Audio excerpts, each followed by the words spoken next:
Okay. All right, so welcome everyone to today's Lunch and Learn. Today we have Laura Dixon, who's our wonderful speaker. She's a member here at Resource YYC, and we're really happy to have her here joining us as a speaker. If you're not aware, Resource YYC is a co-working space in Calgary downtown, and we're dedicated to co-working for professionals, which is a little different from some others.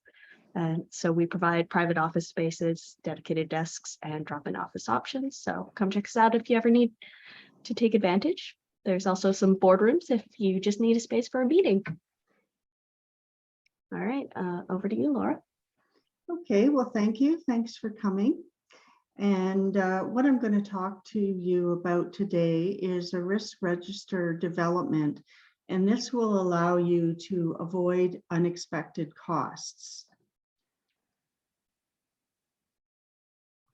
So as way of introduction, the company I own is called Partner in Risk. Now I've got my information in the corner, and I'm also part of two consulting groups. One is AbFab Consulting and another is DTD Management Consulting. And they've been very important, especially through the pandemic. As you know, it's really important to have supportive groups.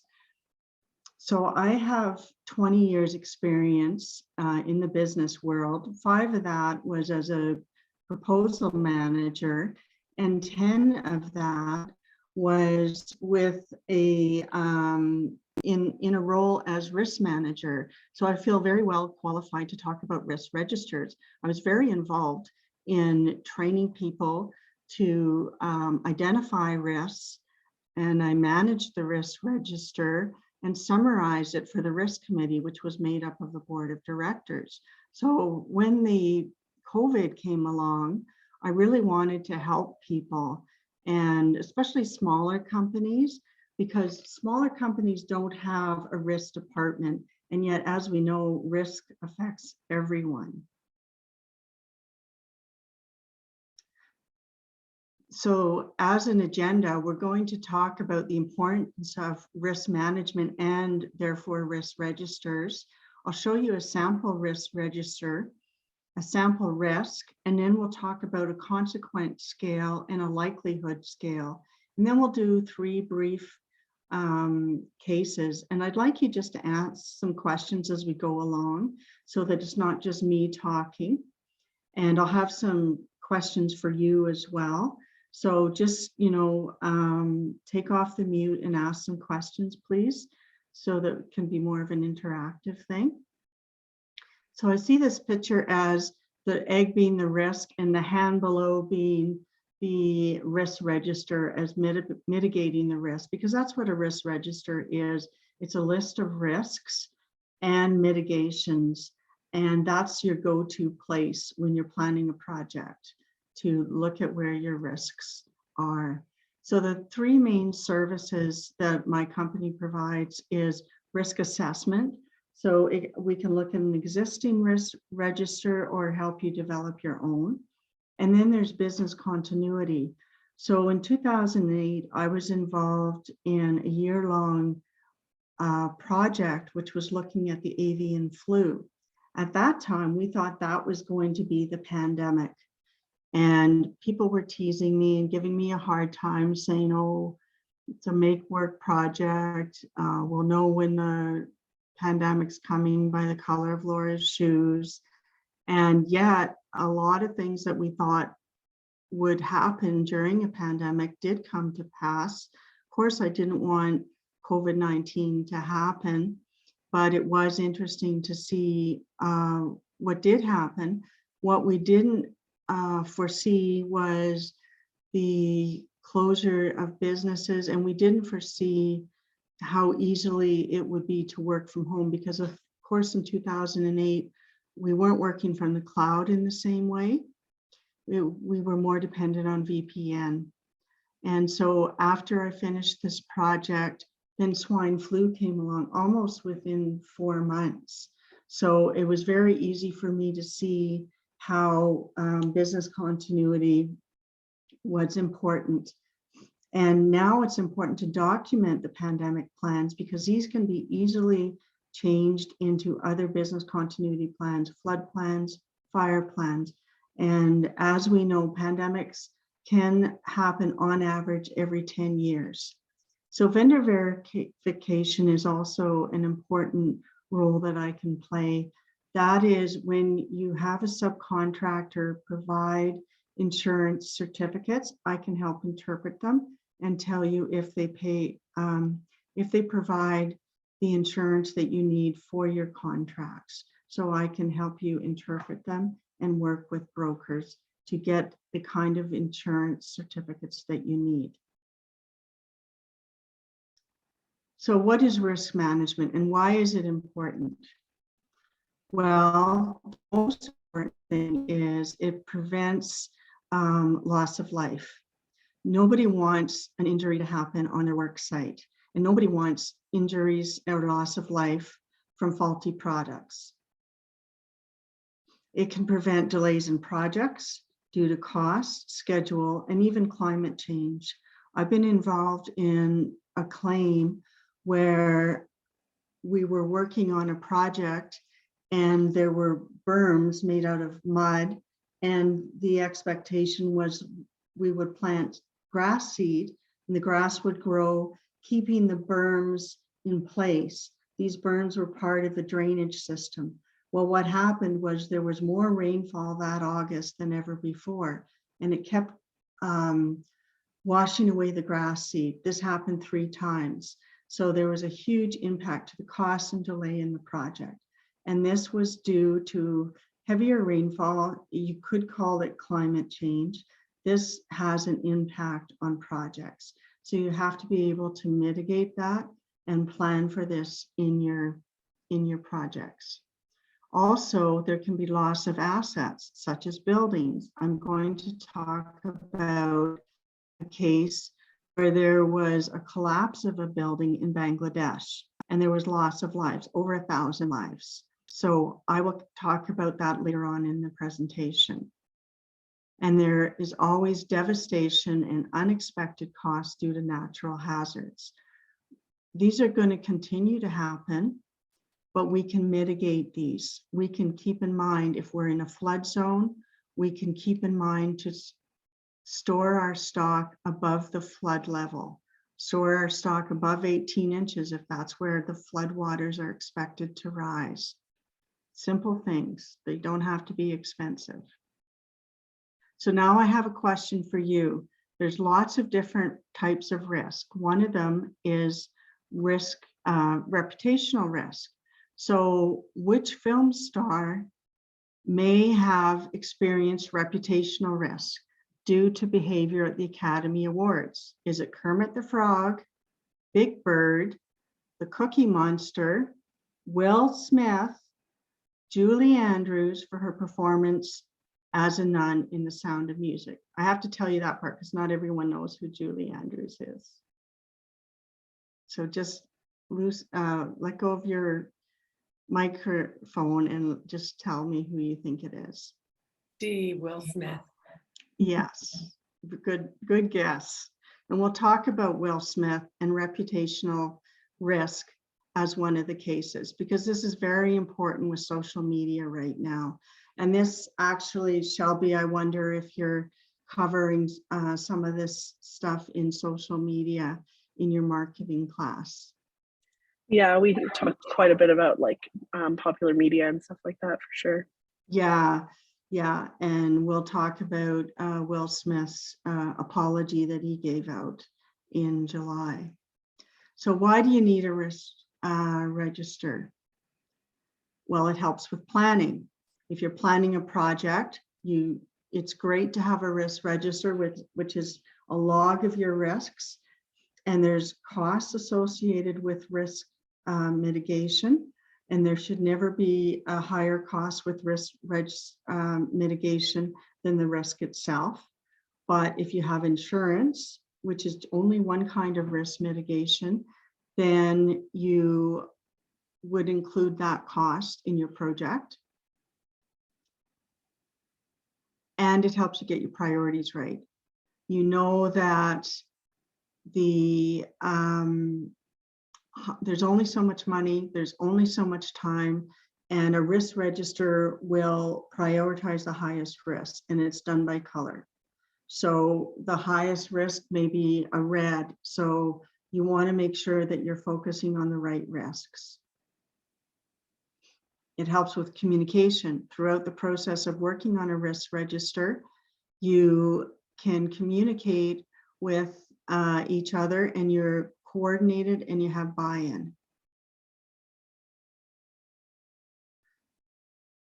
It also helps with the budget, because you're integrating the risk register costs. You're also, you need duplication with some of your equipment. If a major piece of equipment goes down, you need to have a backup, or you need someone who you can borrow one from, or you need to know where you can rent one from. So you need to have all that integrated into your budget. Maybe it's as simple as, if you're contracting and you know there's a possibility of getting COVID, you need to have somebody as a backup to fill in so that you can finish your contract. So that, all that helps with your budgeting. And of course, decision-making and buy-in and ownership of action plans is really important. So what I used to do is I would work with project managers, and we would go bottom up in discussing the risks on their projects, and they would communicate that upwards through me. And they would also be talking about that through their meetings as well. So this wouldn't be any surprise. But then I would talk about the top risks with the VPs, and we would take a top-down approach as well, so that the risks were appropriate for the scale for the corporate level as well. And then the top risks would be taken to the board level. The board of directors, they only want to know about the top risks. They don't want to know every nitty-gritty little risk. You take the top 5 or the top 10. So how many of you have worked with at a company where there's been a risk register? And if so, how often did it get revisited?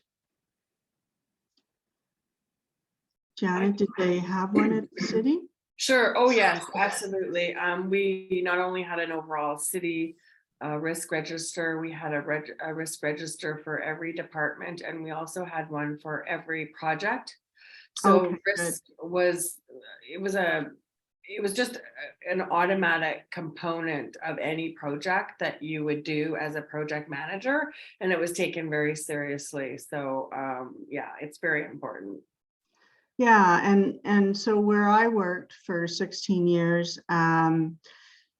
they did it every 6 months. And in fact, it should be an ongoing process. There was probably only 2 months where I wasn't managing the process. But even then, if there was a major acquisition or something major happened, the idea was you would add it to the risk register.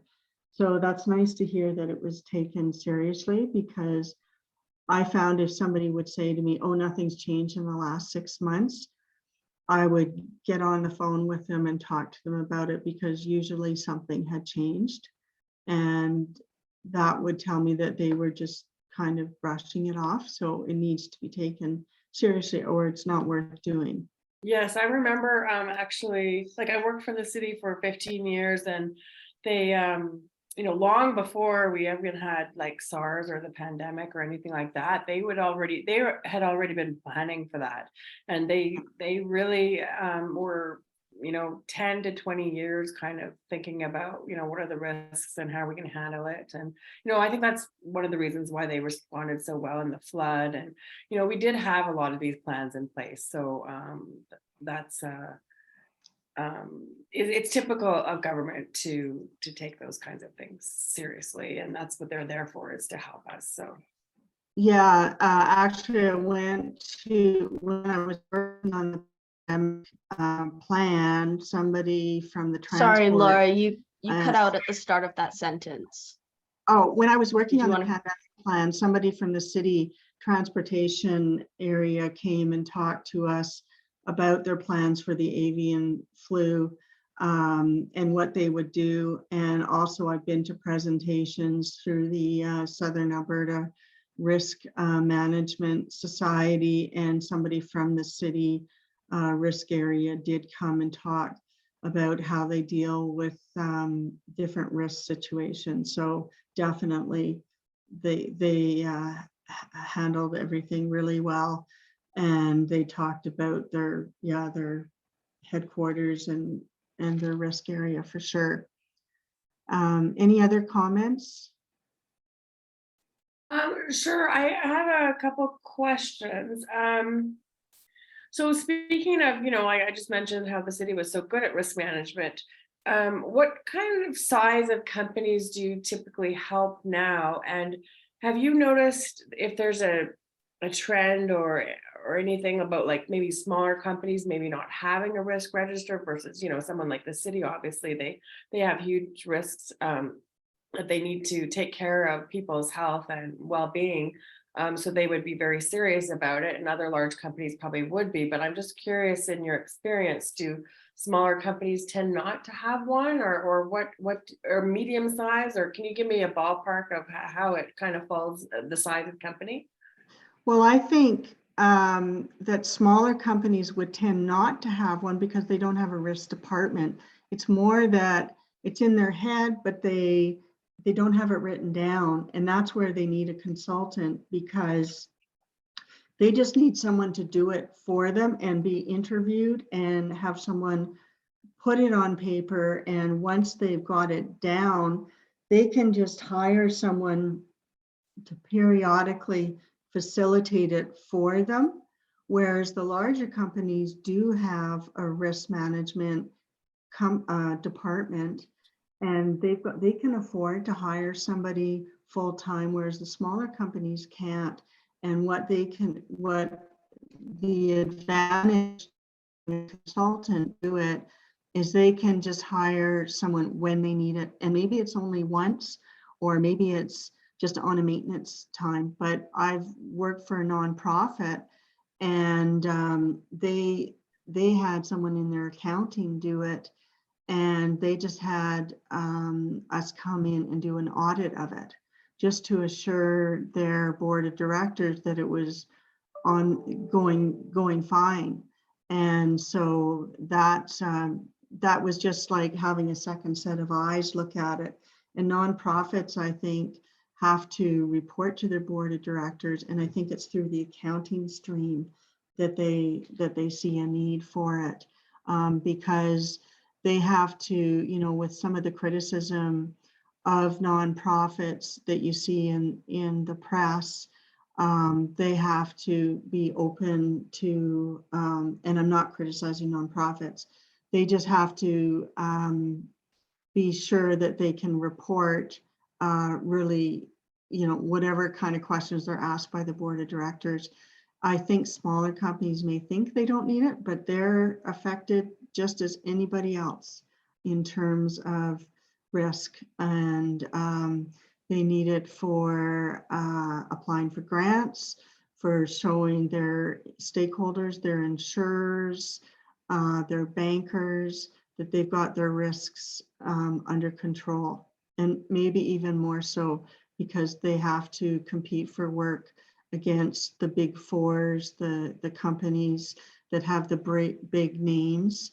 And so it just gives more validity to say, hey, we've looked at all these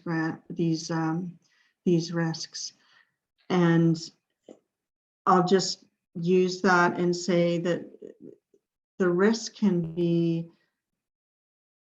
divided into these 4 areas I have on the screen, and it's very thorough. They can be divided into financial, market risk, credit risk, liquidity, price risk. So you can show your bankers that you've done all this, and you have a mitigation. It's not just saying these are the risks, but this is a mitigation, and you can prove that you've got it in place because you have a proof of mitigation as well on your risk register.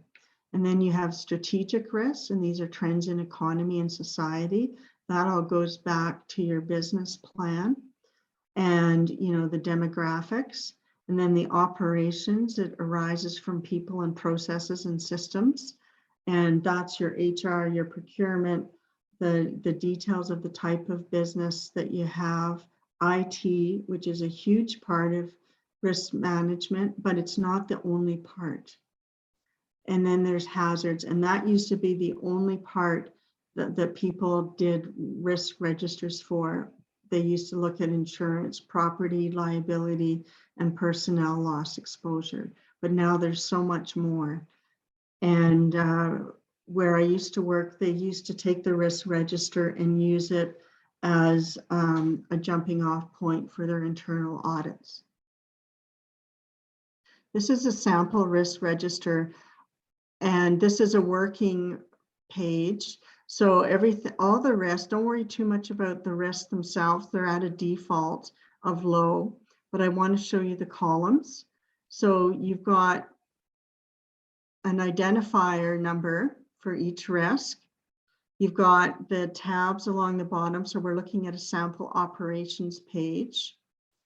And you've got an identifier name. So it could be OP for operations.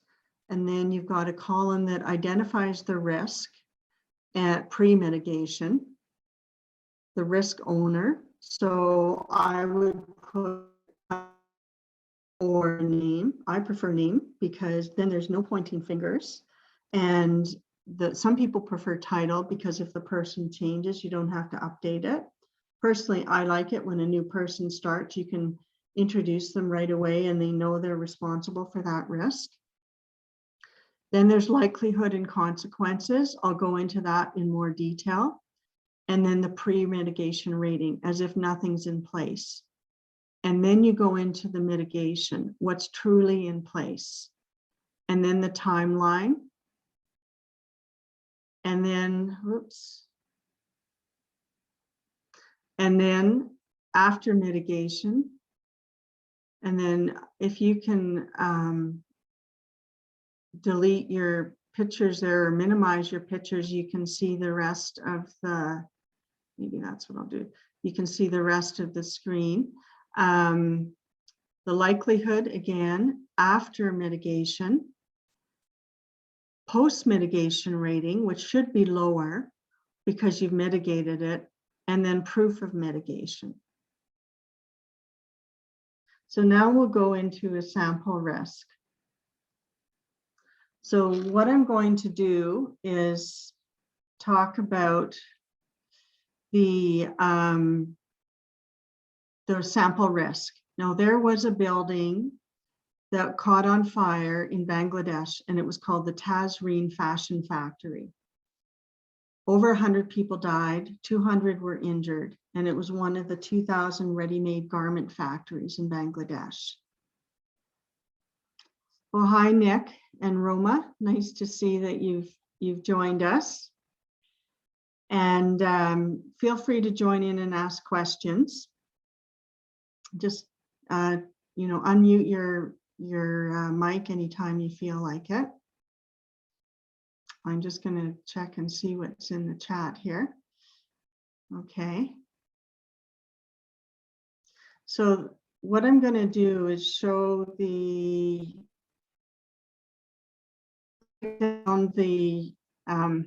risk in three smaller chunks. So in this scenario, there was a risk of fire. In 2012, there was illegally stored yarn and fabric on the main floor. The doors were locked and there was no fire exit, even though there was supposed to be two. The risk owner should have been the health and safety manager.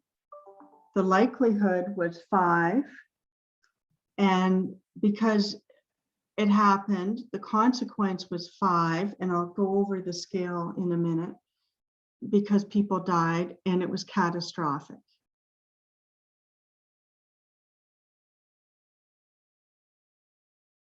So the mitigation would have been fire extinguishers, practice fire drills, and even better would be water-based fire protection sprinklers. And after a number of other incidents, especially the collapse of the Rana garment factory, an organization came in and did inspections of some of these 2,000 ready-made garment factories, and 85% of the safety hazards were eventually, that were initially identified, were fixed. So if you take the post-mitigation rating, it went down to a medium. The likelihood was 3, because there were fire, in this scenario, there could have been fire sprinklers that would put out the fire because it's water-based. So if a fire started, the water would come down, the gates were unlocked, people could leave, so the consequences would be less. So it would be a medium. So that's just a sample of how this risk register works. So the most important rating you look at is post-mitigation rating. So this is the color block matrix. Now there's many different color block matrix. I'm sure the city of Calgary had a slightly different one. You take the likelihood and the consequences. And for example, a 2 and a 2 gives you a green, which is a low. A 5 and a 5 gives you a red, which is catastrophic.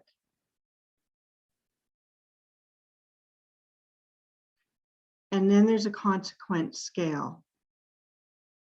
So when I worked with a nonprofit, instead of having health and safety, financial impact as a measure of earnings, and environmental consequences, I used financial impact as a measure of budget and reputational consequences. So the key is to tailor this consequence scale into what's relevant for the company. So for example, the city of Calgary would have had much higher financial consequences. They may have different, they would have had health and safety, they would have probably had something else. But for this sample, I've used health and safety, a 5 being a fatality or permanent disability. Financial impact would be over 15% of earnings before taxes. And I put in an environmental consequence being damage involving air, water, or soil, where remediation costs are over 300,000 or a fine. And then I made a scale going down to no injuries and lower consequences. And then you have a likelihood scale, and I had it almost certain as over 80% and very likely as less than 20%. Were there any questions on that?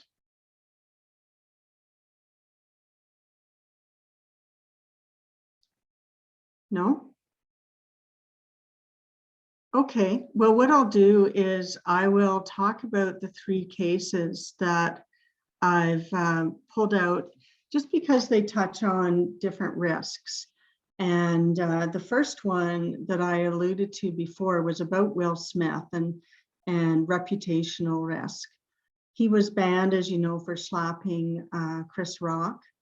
And he was banned for 10 years for the Academy Awards.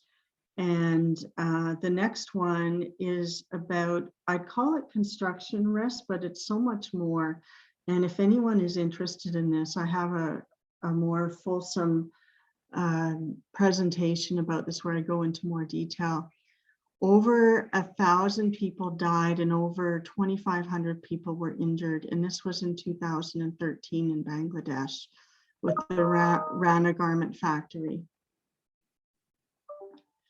Sunwings Airlines had a situation of time in around Easter last year, and at least 188 flights were impacted over 5 days.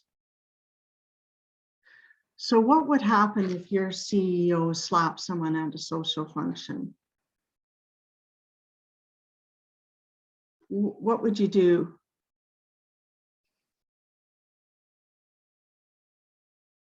Do you think it would impact the company at all? So what Will Smith did is he actually put out an apology. He didn't do it till July, and I've put up the link to okplayer.com. It's about 5 minutes, so I didn't put it into the presentation. It struck me as being sincere. Shelby, you might be interested in seeing the link, because apologies are quite common now, and I think the sincerity of the apology is what kind of makes the impact, and also how quickly they do it. He did say that he did not think what he did was appropriate.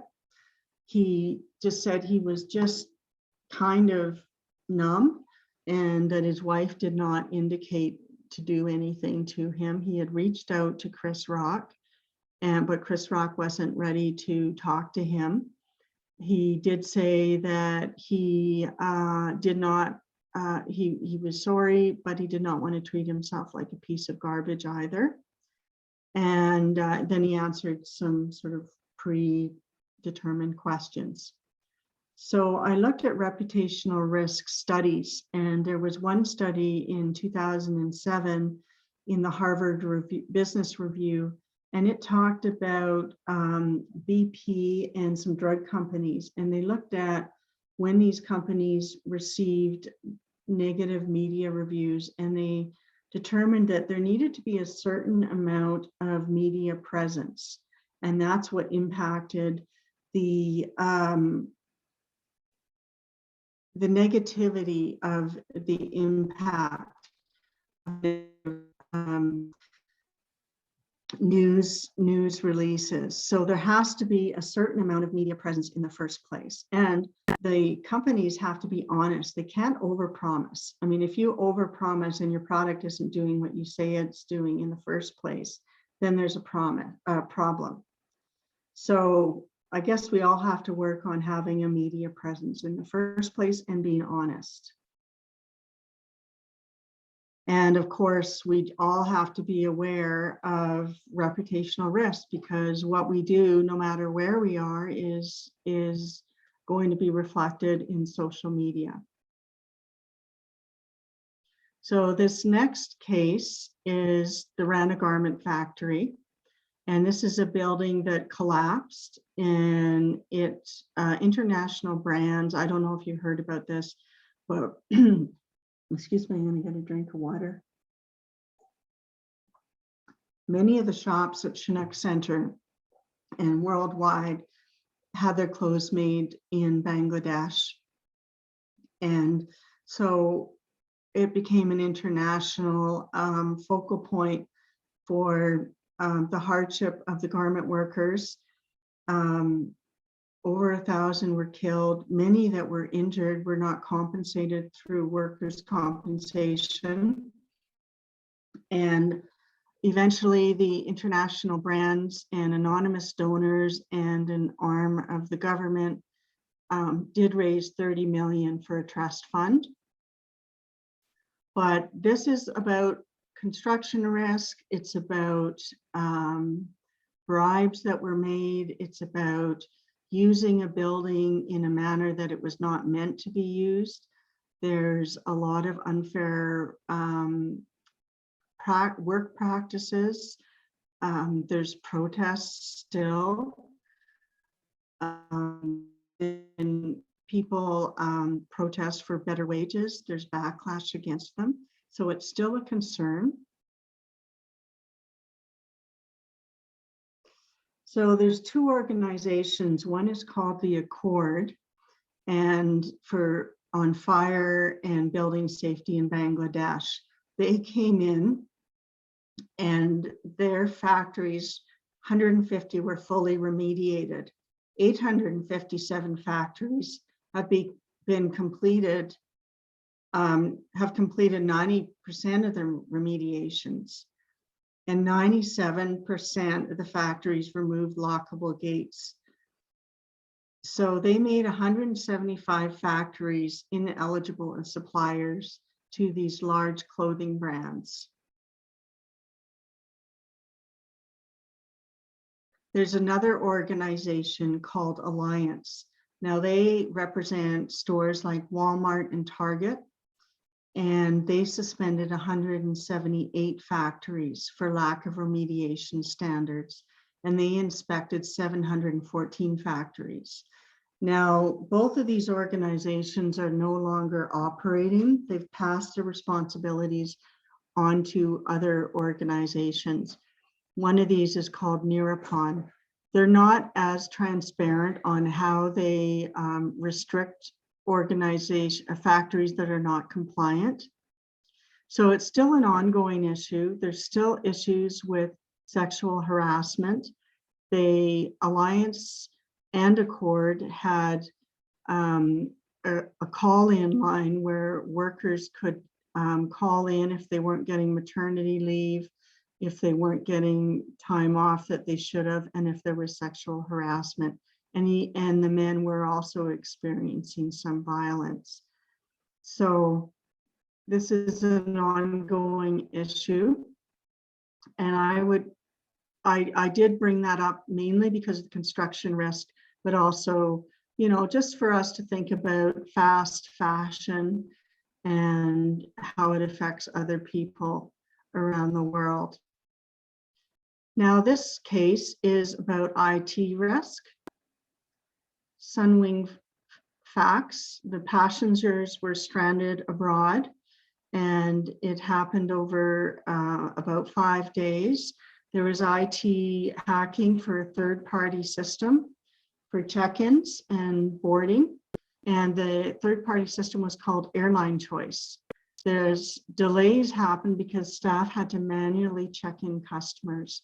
And so this was expensive, I'm assuming, for Sunwing because they had to compensate customers. In the Greater Toronto area, they had to provide vouchers for anyone who lived further than an hour from the airport. And also, travelers were allowed to delay their flights until June. So again, we hear a lot about IT hacking and a lot about when third-party providers are hacked. So again, this shows that a risk register can be very important, and these risks can really explode and cause massive problems. So whether you're a big company or a small company, I think there's a lot of value in having a risk register, and it is fairly easy to do with the help of a consultant, or you can try it yourself. And please feel free to reach out to me. If you have any questions, now's the time to ask. Thank you for attending today. Laura, I have a question. Mm-hmm. As you were talking about your examples, which I think were really good examples, the garment workers in Bangladesh and the Sunwing IT issues. But one of the things that popped into my head were when you were speaking was about women and risk, and perhaps in different companies and perhaps in Canada versus other countries, there might be different kinds of risks. But can you just briefly talk about maybe what the Me Too movement has brought to light about women working, and if there was any added risk categories for women at work in the last 10 years or something like that?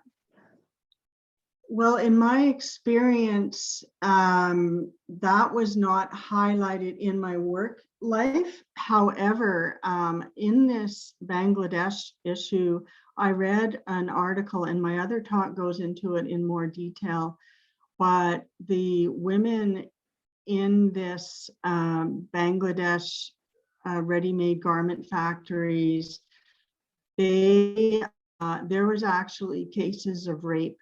And they, in that culture, according to these quotes, once these women were raped, then they could not marry. And so these risks, it wasn't just that there is risks in their work environment and unfair wages. It was affecting their whole life, you know, through the horror of rape, the horror of being treated unfairly, but then they couldn't marry. It was huge. And then the unions would protest, and then some of them were getting arrested. And it was just going on and on and on.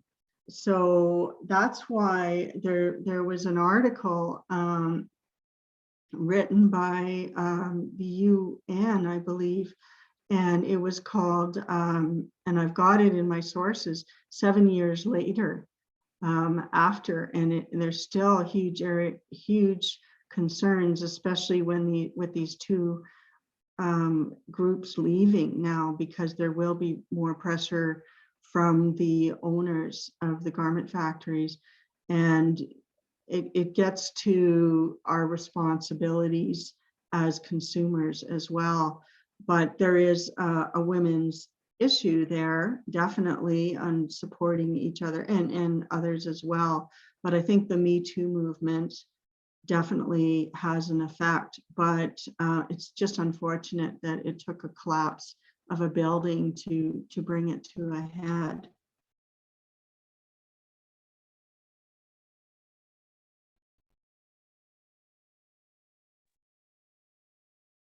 Well, that's definitely something interesting to think on.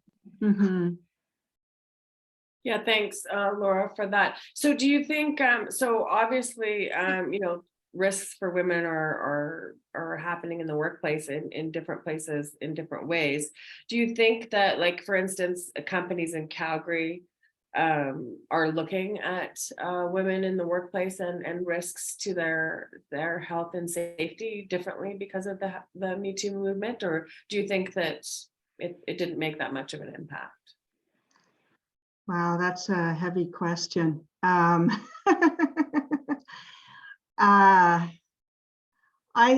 I would hope that they are. I mean, what I see on LinkedIn, I would hope that they are. I think with the younger generation coming in, I don't think that they will stand for anything less. That's my hope. You know, I have a daughter that's around 30. I can't see her standing for anything less. Good, thanks. I just was curious in your experience what you thought about that. So thanks for answering that question. I know it's a bit heavy, but since we went down that road in your presentation, I thought I was going to ask. So yeah, I just can't imagine. I mean, I can only be hopeful, right? of course, thanks. Yeah. Well, thank you very much. I appreciate your time. Thanks, Laura. I found it really interesting. I learned a lot. Great, thank you. Thanks, Rosemary. Thank you, Laura. Oh, looks like we have another question.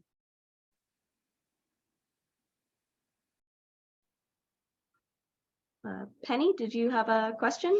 Oh, no, I was just going to say that I thought it was really good. Oh, thanks, Penny. Real informative. So thank you. Okay, thanks. Take care, everybody. Have a good day. Bye. Bye-bye. Bye. Thanks everyone for joining us. Okay.